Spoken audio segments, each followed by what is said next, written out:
So primera, segunda, tercera, kwarta at quinta mga ka-fixit.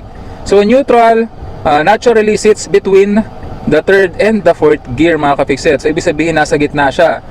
So hindi lamang neutral sa gitna ng third and fourth, yung neutral na yan, dahil yung horizontal line mga ka-fixit, no, yung center horizontal line between the gears, yan po ay neutral. So yung nandito sa gitna ng first and two, neutral yan. Sa gitna ng third and fourth, neutral yan. At sa gitna ng fifth and the reverse is neutral yan. So yung horizontal line na yon. So naturally sits between third and fourth mga ka-fixit. Kapag naka-neutral po ang ating transmission, magagalaw mo siya left and right. Yan. And it naturally sits in the center position mga ka-fixit kasi spring-loaded mechanism po ito. Ayan, kung mapapasin niyo pag binitawan ko. Yan. Tandaan nyo po ito ka-fixit kasi malaki ang maitutulong nito kapag ka nagpapalit ka na ng gears, no?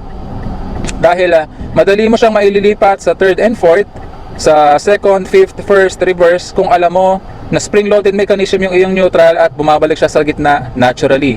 Kagaya na lamang nito, kakambyo ko ng first gear. Ayan. First gear, so halimbawa magsi-second gear ako, palming method lang, ililipat ko lamang ng paganyan hanggang sa mag-second gear. So kung magta-third gear ako mga ka-fixit, ilalabas ko lamang siya sa second gear, babalik siya sa gitna, then itutulak ko na lang siya